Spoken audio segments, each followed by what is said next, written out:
Entre 1960 et 1970, Londres est le centre du monde de la mode et de la culture pop. Ces années sont marquées par la créativité, l'optimisme et l'enthousiasme. Une nouvelle génération transforme la ville en lieu de fête permanente. C'est le Swinging London.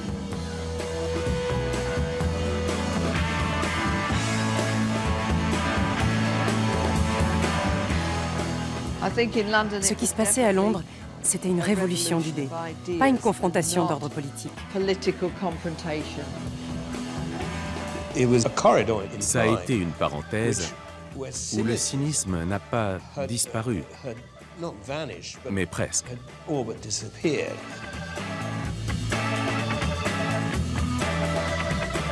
Ces 10 ans de fête sont peuplés par une nouvelle aristocratie haute en couleurs. Les jeunes qui prennent le pouvoir sont issus des milieux populaires des banlieues londoniennes et des provinces anglaises. Pour la première fois, l'accès à la culture et aux lieux en vue n'est plus réservé à une élite. Tout à coup, les gens se sont mis à chercher des jeunes pour travailler avec d'autres jeunes. Jusque-là, c'était le gratin qui dirigeait tout.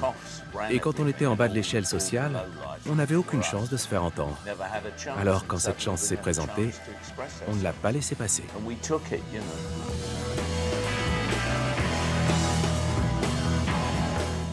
C'est une nouvelle méritocratie, la reconnaissance des talents de cette nouvelle génération, de sa vision artistique. Beaucoup de gens de la classe ouvrière ont percé dans des domaines comme la photographie, le stylisme, la musique, tous ces domaines-là.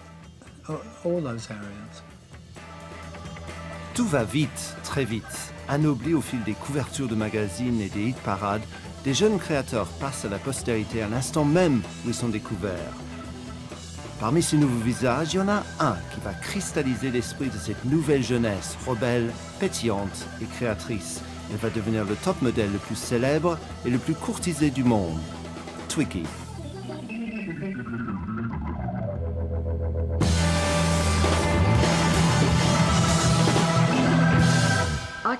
Twiggy a percé en un temps record.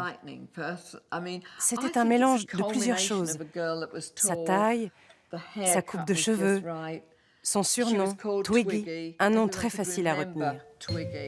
Et puis son maquillage, la façon dont elle se dessinait les yeux. C'est ce cocktail étonnant qui a contribué au succès de son image. Elle avait un style incroyable.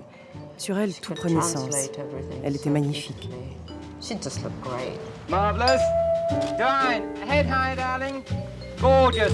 Two like that. Avec son look androgyne, sa coupe à la garçonne, sa fraîcheur et sa spontanéité, Twiggy sera l'icône et le visage de cette génération anglaise. Twiggy incarne la démocratisation de la mode. Elle a aussi été la première icône féminine de la mode des années 60.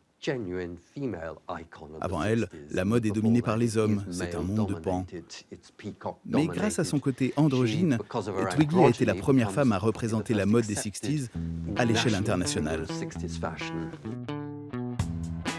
Jetée accidentellement sous les feux de la rampe, elle va devenir l'ambassadrice qui va permettre au Swinging London de se matérialiser pour des milliers de jeunes à travers le monde. Entre 66 et 70, Twiggy est le modèle le plus photographié du monde, passant devant l'objectif de tous les grands maîtres de la photographie, tels Avedon, Beaton et Sokowski, et faisant les couvertures non seulement de Vogue, mais aussi de magazines entièrement dédiés à sa vie et à son image.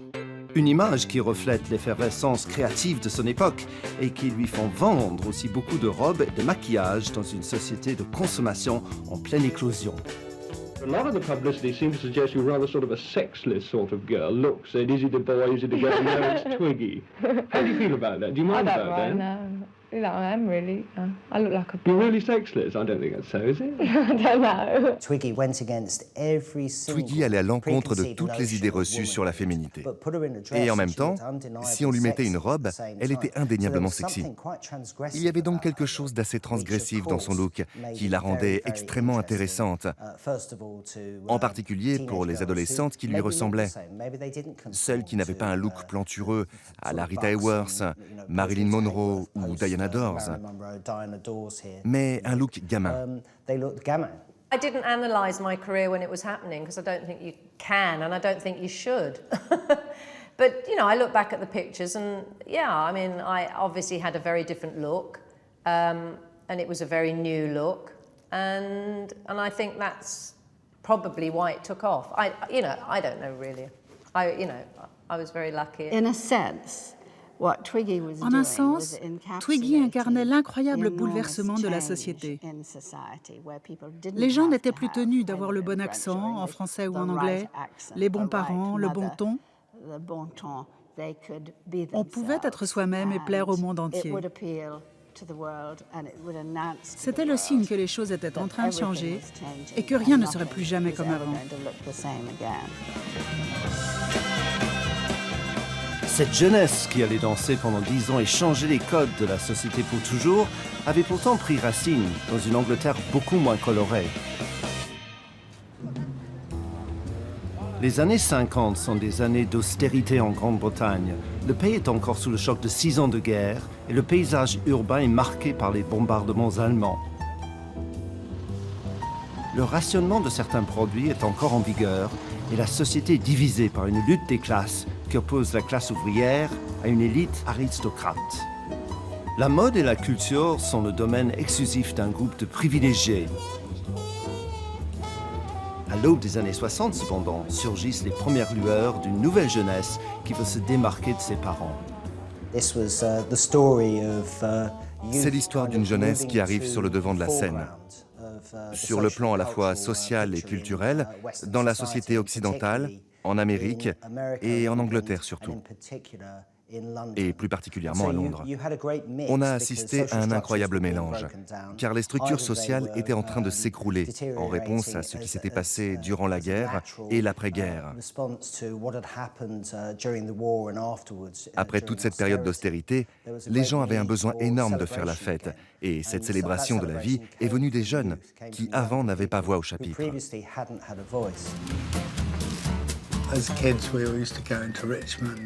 Quand on était jeune, on se retrouvait dans les cafés de Richmond, dans la banlieue de Londres. C'était notre repère. Il y avait des jukebox dans tous ces cafés et on écoutait les derniers tubes de rock'n'roll. Les derniers Duane Eddy, Johnny Cash, Elvis Presley. C'était génial. Tout à coup, on avait une scène à nous. Et on se retrouvait pour discuter de tout ça. Il y avait des groupes de skiffle et tout le reste.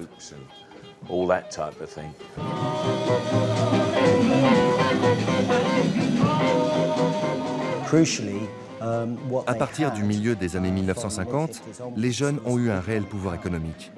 De ce fait, ils ont constitué un nouveau marché, car ils pouvaient maintenant consommer et par là même s'exprimer. Cette rébellion s'exprimera spontanément par la musique et par les vêtements.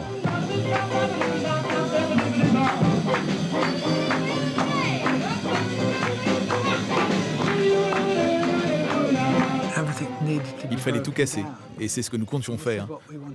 On nous avait rebattu les oreilles de chansons à mourir d'ennui jusqu'en 1962, en gros. Et quand on a entendu du blues, on s'est dit « C'est génial, voilà enfin quelque chose de passionnant !» On va en faire nous aussi, mais à notre façon. Ça va être révolutionnaire. I'd grown up in the 1950s and going shopping with my mum. I mean, they were department stores, but they were kind of very staid. They were for grown-ups. And they looked very ordinary. The clothes were on hangers, but you know, there was nothing, they didn't think aesthetically then, I don't think. It was just clothes. You went to the department you needed for blouses or for trousers or for undies or for your knitwear. But no imagination and no wow factor. Let's go. Get those hips swinging, Dad. Right. Now that thing is in the C'est bien Twiggy qui sera le porte-parole de cette nouvelle mode haut en couleur pour les jeunes.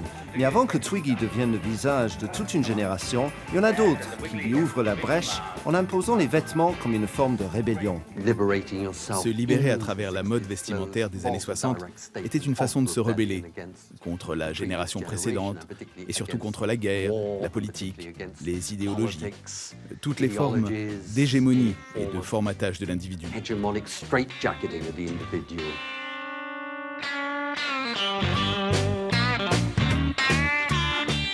C'est à Carnaby Street, dans le quartier de Soho, que la nouvelle jeunesse se retrouve.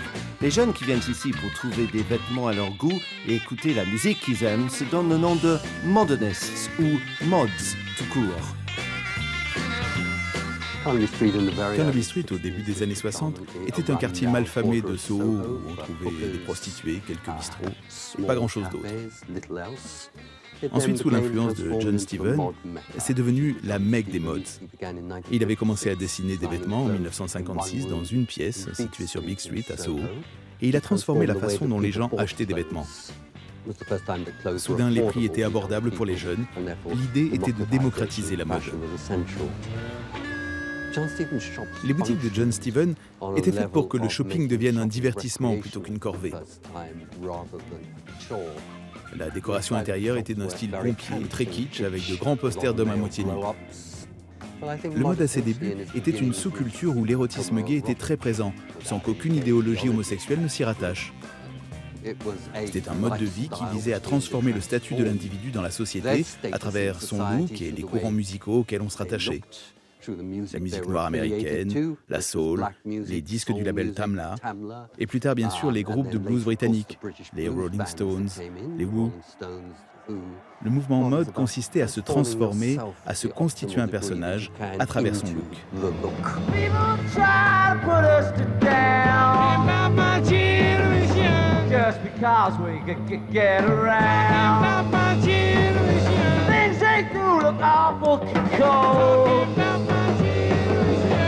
I die before I get old. Talking about my generation, my generation, baby. Why don't you all fade away? Talking about my generation. Don't try to dig what we all. In 1963-64, I would have been 13 and 14, and I was a mod.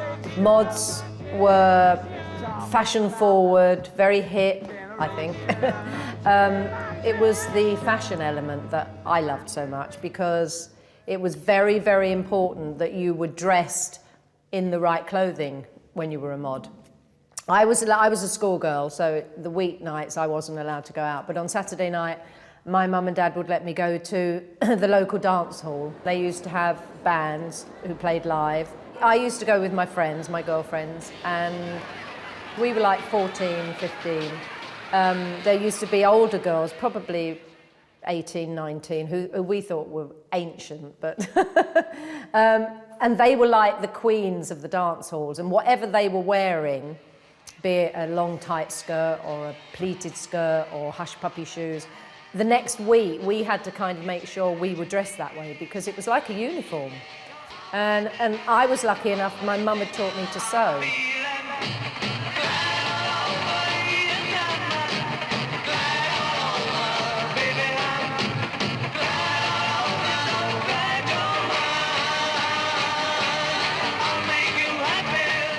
I was a real hard and true mod, and so I was following the mod rules rather than the flamboyant things that some of the bands were wearing.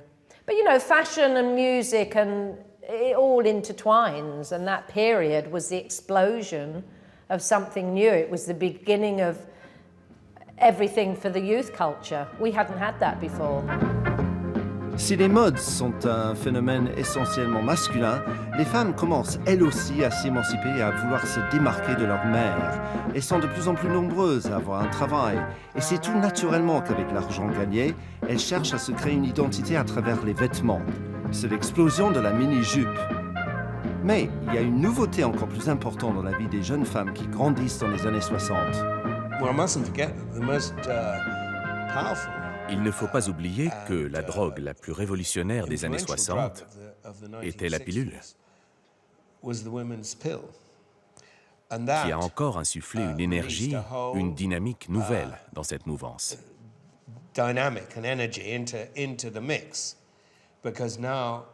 Les jeunes femmes pouvaient désormais faire ce qu'elles voulaient de leur corps, de la même façon que les hommes. Ces jeunes femmes émancipées constituent un nouveau marché pour les créateurs de vêtements, mais elles n'ont pas envie d'aller les chercher chez Harrods comme leur mère.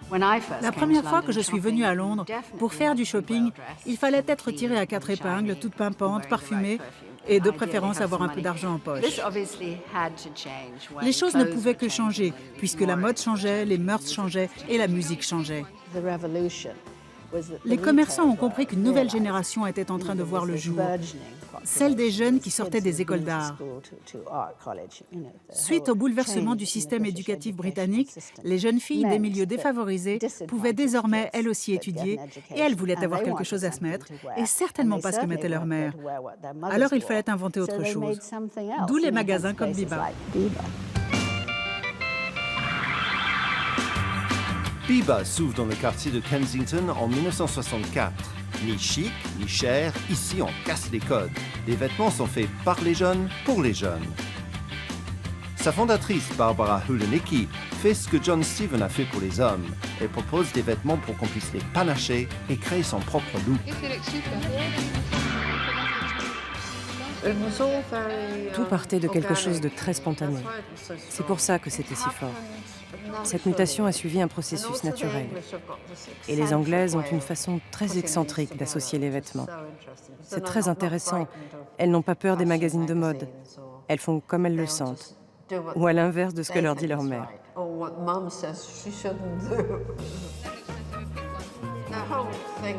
Avec Biba, on voulait voir jusqu'où on pouvait descendre le prix d'une robe, et non pas jusqu'à combien on pouvait monter. Les jeunes femmes à l'époque gagnaient dans les 6, 7, 8 ou 9 livres par semaine, et elles dépensaient 3 livres pour se loger, 3 autres pour s'habiller, et 3 pour manger. Enfin, moins, parce qu'elles ne mangeaient presque rien. Going into Biba was like an experience because the decor was just mind-boggling. It was like going into this wonderful kind of period drawing room. She had lamps and feather boas and palm trees and music playing. You know, this was a time when we had one. À l'époque, on avait une seule station de radio nationale qui passait de la pop. Il n'y avait donc pas tant de gens que ça qui allaient là où on jouait de la musique de jeunes. La mode était devenue pop. Les vêtements et accessoires de mode se vendaient comme le dernier single des Who.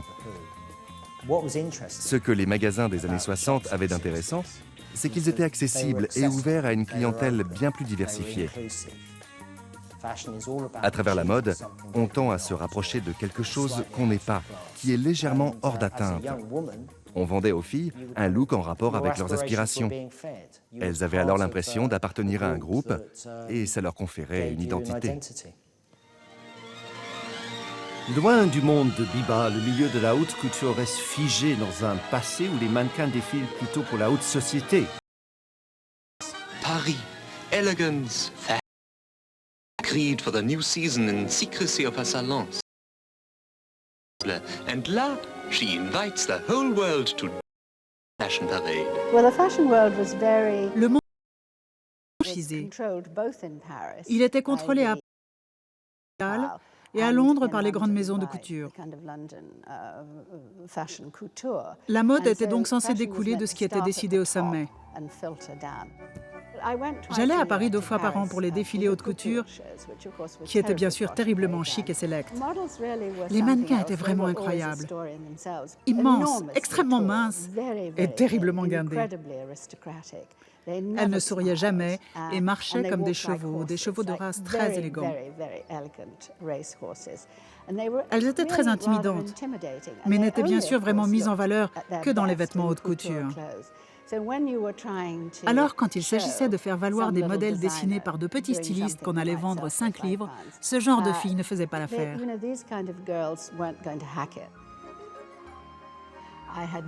Je travaillais à l'époque avec Grace Jones, un mannequin américain fantastique. Elle mesurait 1,82 m, portait des vêtements d'inspiration cubiste et était vraiment très impressionnante et insupportable. Elle m'avait épuisée. J'avais envie d'autre chose, d'une fille fraîche, de préférence anglaise, issue des classes populaires, pas compliquée, qui rigole sans retenue, ne soit pas poseuse et ne fasse pas peur à tout le monde, qui soit différente. Et voilà.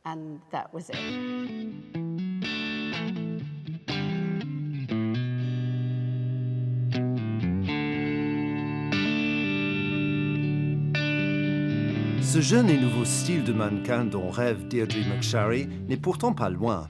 Elle se trouve à Neasden, une banlieue de Londres, et n'a que 16 ans, encore trop jeune pour traîner dans les quartiers branchés de Chelsea et de Kensington.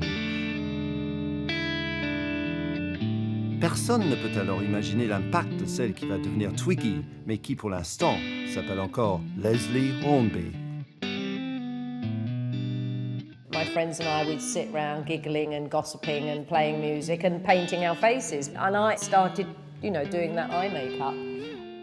And I actually got the idea for what became known as Twiggies underneath, because one of my friends had a rag doll, and the rag doll are those fabric dolls, and they've got all their eyes painted on with the eyelashes. And so we thought, oh, that's a great look. And you've got to remember, people didn't look like that then. Obviously, Jean Shrimpton was the huge model, and she was like my idol. And I had pictures of her all over my wall, but I didn't look like that. What we didn't know then, and what I didn't know, that I was going to be the next new look, because nobody knows that until it happens. I was at school, and I wanted to be a model, and because I was thin and that, and people said you ought to try it. And I didn't really think much about it, because I had to stay and get my GCEs, So I didn't think much about it when I was 15. And I used to have a Saturday job at a hairdresser's, where my sister worked and Justin's brother worked.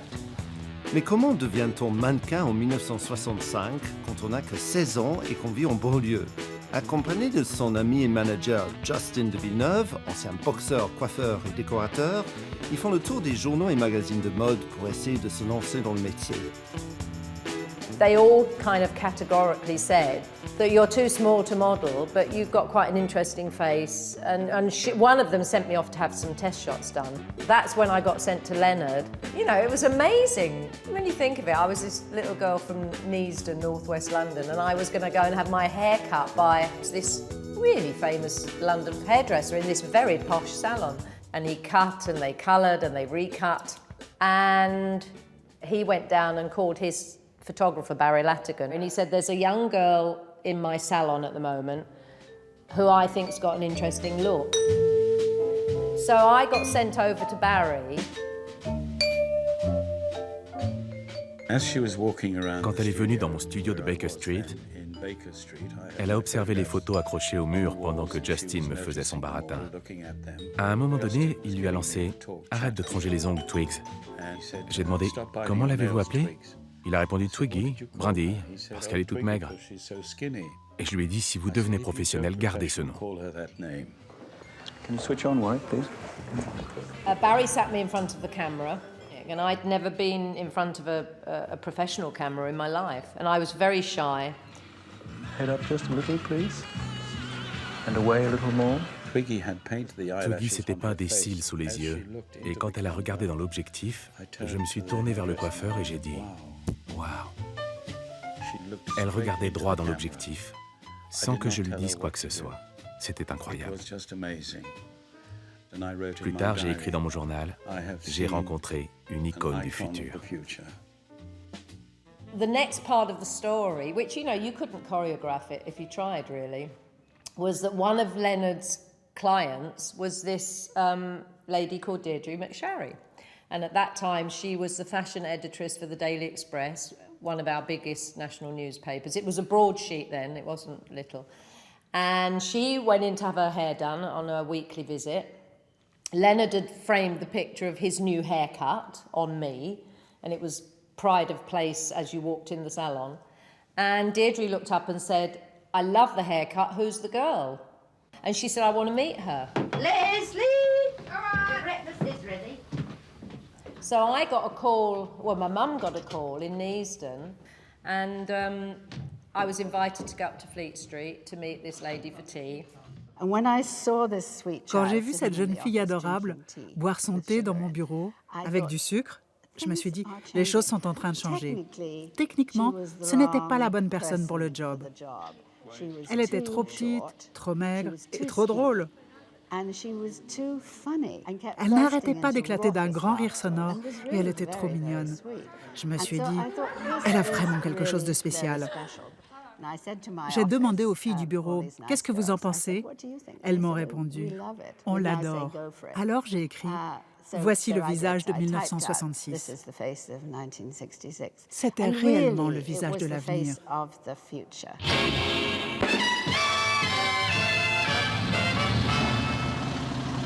My dad, bless him, used to go out every day to buy the Daily Express to see if there was and there was nothing in. And then suddenly one day he came in and it was a whole page and it said Twiggy, the face of 66. And that was the day my life changed forever. In just 1 year, Twiggy has moved from the grammar school classroom to scale fashion's dizziest heights. She can earn 300 guineas a week standing on her twig-like legs. 75 guineas a day for modelling one collection. With her boyish haircut and a figure so slim that a bust is hardly discernible, she's invaded a world which once seemed reserved for rather older, upper-class ladies and emerged as the first truly classless top model. Hold it. Good. Come on, develop it. To me, come on. Come to me, that's it. Come on, forward. That's it. Come on, close to the camera. That's it, child. Keep it there. Now you're working for a change. Fine, this way a little. Good. Keep it. Very still. Don't move. Hold it there. Yes. Good. This is the letter about your trip to, I think, Sardinia. I'm not sure about the date. We can't make it on the 17th, so we'll have to cancel it anyway, because they want us to go from the 17th to the 27th. Is that 10 o'clock in the morning? Yeah. But I'll be working all night. Yeah, but it doesn't. Well, you'll probably take the afternoons ones. You know, there's. Oh, I see. You don't. Oh, you don't have to go. Oh, I see. Fan letter. Oh, let's have a Dear look. Leslie Twiggy, read in a Swedish paper that you are going to be world famous.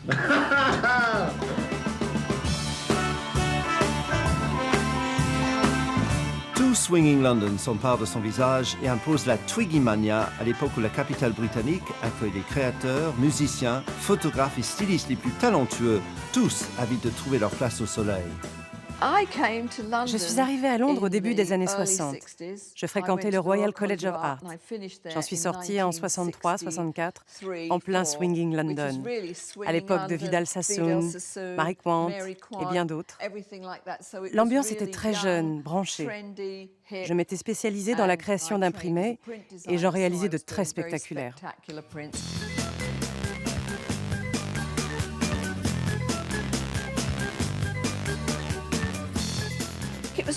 C'était l'époque où on voulait voir et être vu. Le style vestimentaire était influencé par les films des Beatles, la Beatlemania, et aussi le look des Rolling Stones. On a assisté à un incroyable épanouissement de la jeunesse. Il s'est ensuite répandu en Amérique et en France.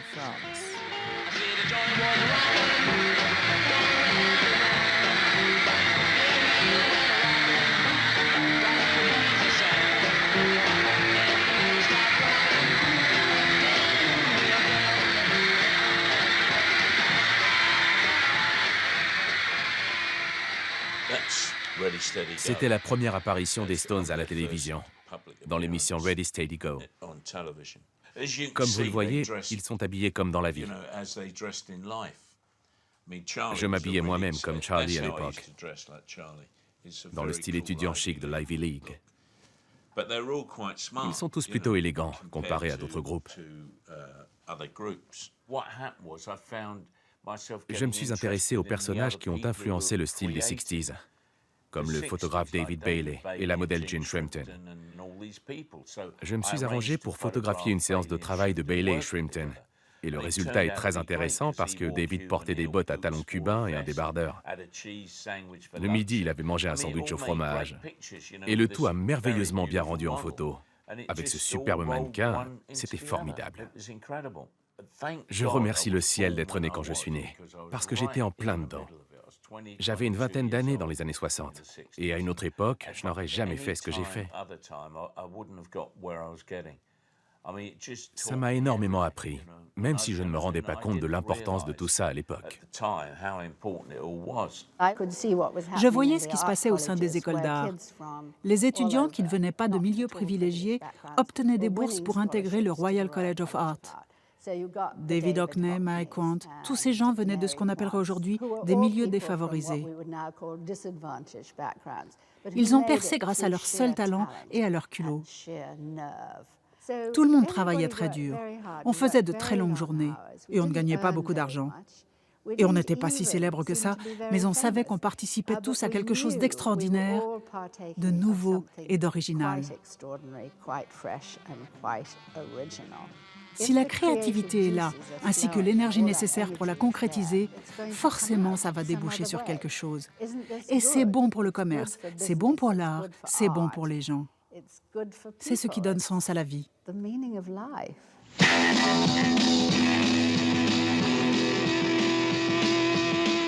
L'explosion créative de Londres traverse maintenant les frontières. Le cinéaste italien Michelangelo Antonioni fixe sur la pellicule l'esprit de cette jeunesse londonienne.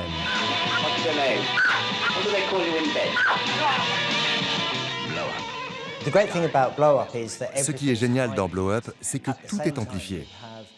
Et en même temps, les costumiers ont fait en sorte que le look des personnages soit juste. David Hemmings pourrait être un de ces gars qu'on voit se balader sur Carnaby Street dans les films de l'époque, un pantalon sur l'épaule pour aller se faire un ourlet. Pour raconter son histoire, Antonioni va s'inspirer de la vie de David Bailey, le photographe de mode le plus en vue à Londres. Il y avait un photographe très célèbre qui s'appelait John French, qui était homosexuel et très élégant. Il a dit au moment de la révolution incarnée par le duo David Bailey et Jean Shrimpton: « Tout a changé. De mon temps, tous les photographes étaient homosexuels et les mannequins étaient des dames. Aujourd'hui, les photographes sont hétérosexuels et les mannequins couchent avec eux. » Cette idée ne lui plaisait pas du tout. Antonioni's camera never flinches at love without meaning, murder without guilt, at the dazzle and the madness of London today. You are an eyewitness to what's happening in a world where the beautiful and the bizarre take on new forms.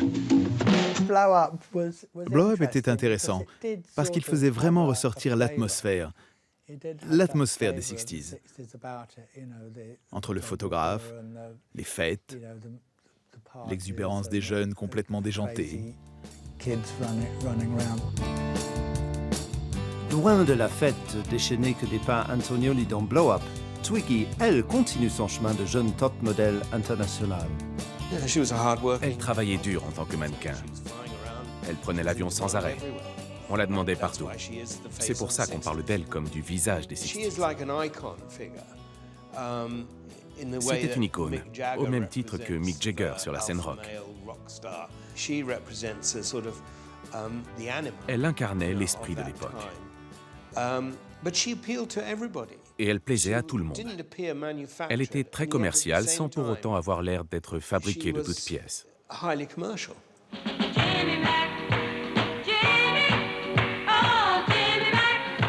Surfant sur la vague de sa notoriété, Twiggy lance en novembre 1966 sa propre ligne de vêtements, Twiggy Dresses. Le Swinging London n'est plus uniquement l'expression d'une jeunesse rebelle, mais un concept qui va se commercialiser. Certainly the mid-60s was the beginning of London and England getting that look that didn't look like anything else. And I think the whole world started to look at London, and that's when I did my first clothing range, my Twiggy range, which was very young and very teenage, but we were allowed to do it then. It was brilliant. Now, little Twiggy has sailed into big business, spurning convention, injecting adult experience and expertise with a teenager's bright optimism. She has launched Twiggy Model. When we launched the first Twiggy dresses, you know, I was a 17-year-old teenager, so obviously they were about being teenage. And I remember them being, you know, fun, affordable, and bright colours, and there were some great things. It's taken Twiggy and Justin a mere month to translate an idea into the reality of Twiggy models. Now they're producing 15,000 dresses and suits every week. Exploitation has been so intensive and so skillful that Twiggy is confident of winning orders worth $1 million. Twiggy Top Model is becoming Twiggy Enterprises Unlimited. La Twiggy des années 60 était indissociable de Justin de Villeneuve, son compagnon et manager, un homme très habile et plein d'audace. Avec son effronterie typiquement londonienne, il arrivait à faire passer n'importe quoi. C'est quelque chose qu'on retrouvait chez beaucoup de contemporains du Swinging London, ce culot qui leur permettait de partir à la conquête du monde. But I made it quite understood to him that he would have to have approval from my financial advisor. And the terms that he offered Neville on paper aren't acceptable.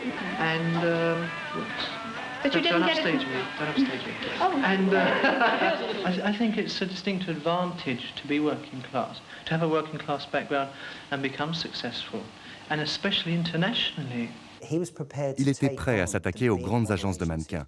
Quand on offrait le tarif maximum à Twiggy, il disait « Non, je ne veux pas du tarif maximum de vos mannequins, je veux 5 fois plus. » Et il l'obtenait.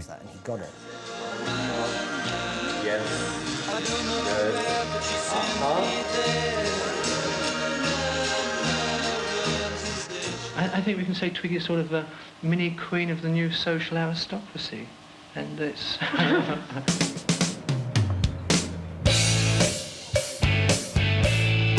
1966 est en effet un tournant dans la vie de Londres. La fête de la jeunesse bat son plein. C'est toujours le visage de Twiggy qui est sur la première page des journaux.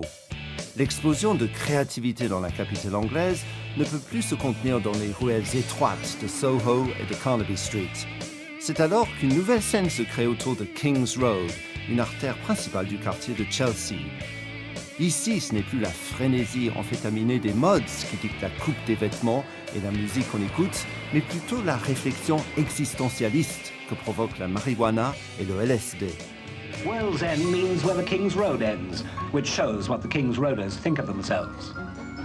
Granny takes a trip, the shop behind the face calls itself, and it's typical of the non-typical, conforming to the non-conformist image of the inn. What they used to call way out, and before that with it, and before that groovy, and before that hep, and what Granny herself would have called the very latest thing, my dear.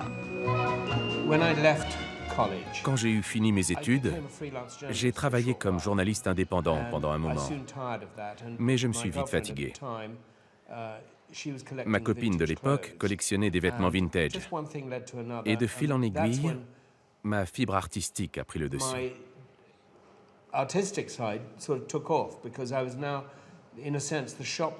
Le magasin qu'on a ouvert sur King's Road est devenu ma toile. Je me suis attelé à la déco. Le magasin avait une esthétique bien plus artistique que commerciale.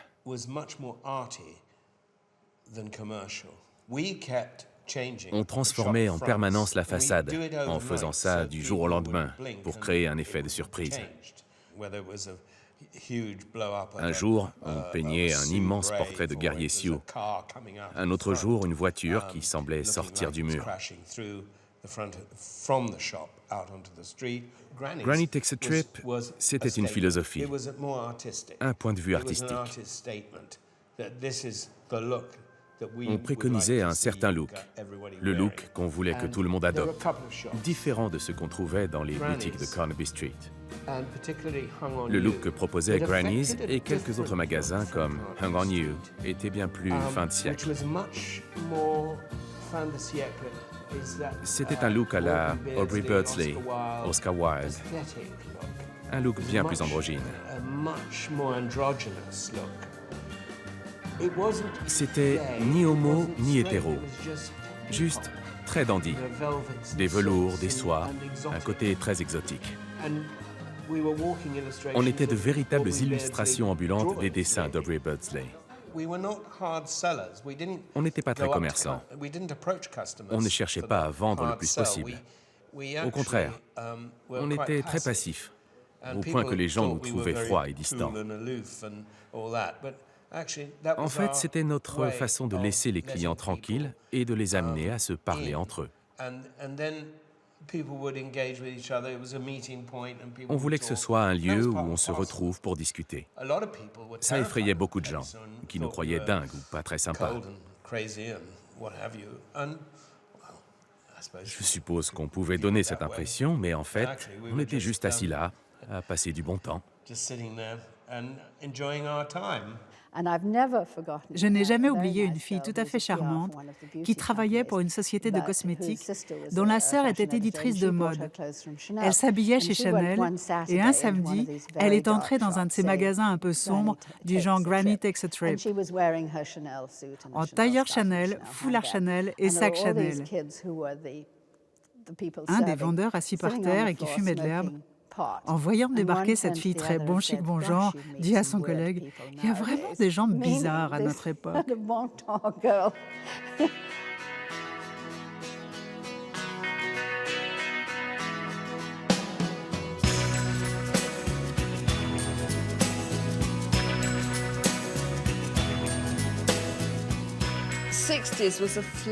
Pendant les années 60, on a assisté à un formidable épanouissement de la jeunesse. Les hommes se laissaient pousser les cheveux et portaient des foulards. Il y avait toutes sortes de looks différents et des boutiques fabuleuses comme Granny Takes a Trip et tant d'autres tout le long de King's Road. C'était fascinant. En 1967, sont apparus des magasins comme Dandy Fashions, où Jimi Hendrix allait faire son shopping. Le jeune David Bowie s'y rendait aussi, car son ami Calvin Lee Mark vendait des posters psychédéliques au sous-sol. Ces magasins poussaient comme des champignons. Le phénomène se généralisait. On trouvait maintenant des boutiques qui diffusaient le look hippie partout dans le pays.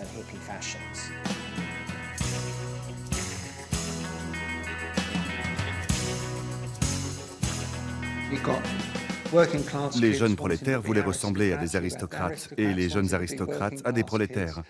Et tout le monde faisait la fête ensemble. C'était très positif, je trouve. Ça avait un côté très social, surtout le samedi. En se baladant sur King's Road, on croisait un tas de gens qu'on connaissait. Dans les pubs, on rencontrait Mick Jagger, Paul McCartney. Aujourd'hui, ce serait impensable. En 1965, Diana Freeland, la rédactrice en chef de Vogue, écrit dans le Daily Telegraph « London is swinging ». Mais il a fallu attendre avril 1966 pour que le Time Magazine titre en couverture d'un de ses numéros « London Swings Again » et que l'expression « Swinging London » voit le jour. Mais dès lors, ces deux mots ont résumé tout un concept. Une scène en pleine ébullition qui regorgeait de personnages les plus attrayants, musiciens, photographes, mannequins, stylistes, tous ces artistes qui ont pris la relève.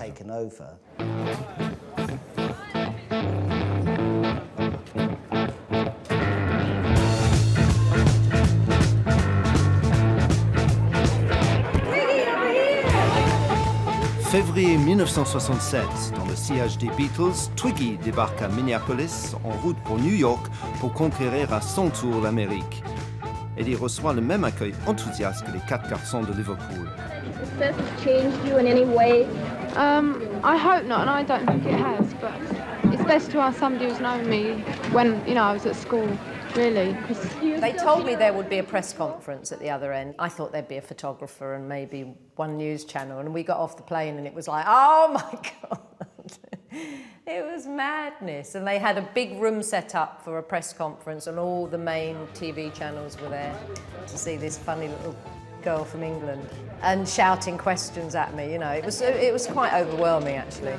What did you expect when you started modeling? What kind of life did you foresee? I thought I'd probably have to starve for about 6 months, I was doing a big advertising campaign with a wonderful photographer called Melvin Sokolsky, and we were shooting on the streets of New York. And Mel had the problem that the crowds wouldn't move away for him to do the photograph of me. So he had this idea of taking headshots of me, cutting them out and making them into black and white masks. And they printed up lots of them. So when we did the shoot at the zoo and at the Statue of Liberty and we did a ticker-tape parade of me on a car, everyone in the shot that wouldn't move got given a Twiggy mask. And the crowd thing never got out of control except once. I had a gangway to walk down to the car and that disappeared very quickly. And thank goodness Mel had given me my bodyguard because he actually picked me up under his arm like a bag of potatoes and ran me through the disappearing gangway and he actually threw me through the limo window and I was absolutely hysterical and crying for my mum. I wanted my mum, but I I was all right. It just was one of those, and they were jumping on the car.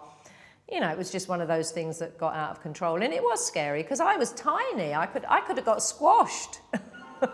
At the store the morning after the airport arrival, the same girls put on a show of Twiggy clothes while the fans waited for Twiggy. En 1966, l'Amérique a lancé une opération appelée Youthquake, qui consistait à faire venir un certain nombre de jeunes stylistes anglaises, comme Mary Quant, comme Fallen Tuffin, pour promouvoir la nouvelle mode britannique.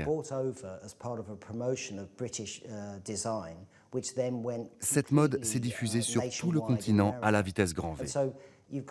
Initié par une bande de jeunes, tout s'est très vite transformé dans un immense mouvement de jeunesse exploité par le monde des affaires. Teenagers always like to have people that they want to look like, and obviously I was that new look from England. And all the young girls who are probably my age, they all look like Jacqueline Kennedy. You know, they've all got knee-length skirts and pillbox hats and little handbags. They look like their mums. How did Twiggy strike you? Just adorable, very refreshing. And her clothes? Adorable, just adorable. Would you wear them yourself? No, I don't believe so. I think they're for the younger group.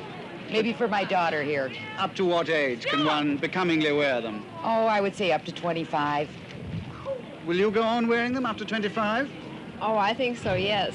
Twiggy était notre meilleure ambassadrice. On devrait l'appeler Dame Twiggy. Elle était fantastique. Elle cristallisait l'air du temps, la philosophie, le look de l'époque. On ne pouvait pas la prendre en défaut. Elle était si fraîche.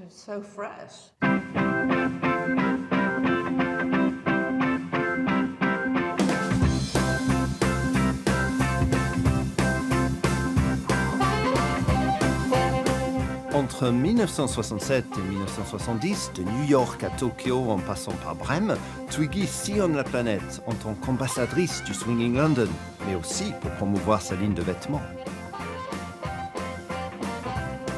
L'iconographie de cette révolution anglaise est vendue partout dans le monde et jusqu'à Caracas, dans des boutiques portant des enseignes de Carnaby Street et King's Road, dans une société de consommation qui explose à son tour. En 1967, le concept Swinging London est un produit commercial non seulement à Caracas, mais à Londres même. En 1967, Carnaby Street était assailli par la foule. Alors que 10 ans plus tôt, il n'y avait pas un seul magasin de vêtements dans cette rue, désormais il n'y avait plus que ça.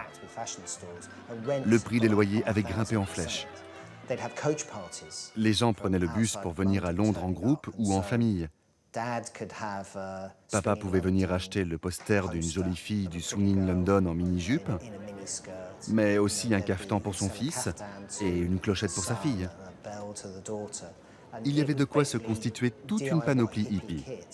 Carnaby Street représentait désormais quelque chose que les gens branchés ne cautionnaient plus. Comme les boutiques de Carnaby Street, submergées par une avalanche de babioles du Swinging London, les créateurs de King's Road n'échappent pas non plus à la commercialisation de leurs talents. Very attractive. Very nice, lovely. Well, this is a dress that we're selling very well at Quorum in the King's Road. I think it's worth a try for your Oxford Street shop. Les créations de stylistes Elodie Clark sont désormais vendues sur Oxford Street dans les rayons des grands magasins.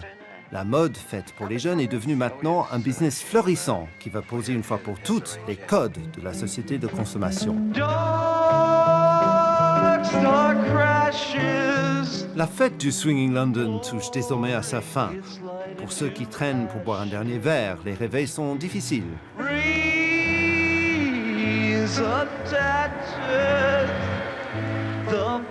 L'ivresse des succès financiers cède à la déception de voir s'effondrer le rêve d'une société égalitaire où la culture a une place prédominante. Certains artistes, musiciens, stylistes ou autres tombent alors dans une sorte de narcolepsie souvent accentuée par l'abus de drogues dures. Shall we go, you and I, while we can? 1970 a été une année funèbre. Les années 60 étaient révolues et un tas d'événements s'étaient accumulés. La mort de Brian Jones, celle de Jimi Hendrix, le concert d'Altamont fin 1969. Il y avait un paradoxe entre ce que Twiggy représentait et ce qui se passait dans ce milieu à la fin des années 60. Les gens mouraient. Comme m'ont dit un jour les gens de Granny Takes a Trip, les gens meurent. Le prix de la drogue augmentait et les gens faisaient des overdoses. Mais Twiggy ne représentait pas ça du tout. Twiggy n'avait strictement rien à voir avec le monde de la drogue. Elle était toujours soignée, coiffée, adorable. C'était son charme. Tout le monde la trouvait exquise. Et elle avait la fraîcheur d'une jeune fille de son âge. C'est probablement ce qui faisait son charme pour beaucoup de gens. Elle n'évoquait pas les côtés sombres de la vie, comme le faisaient par exemple les Rolling Stones.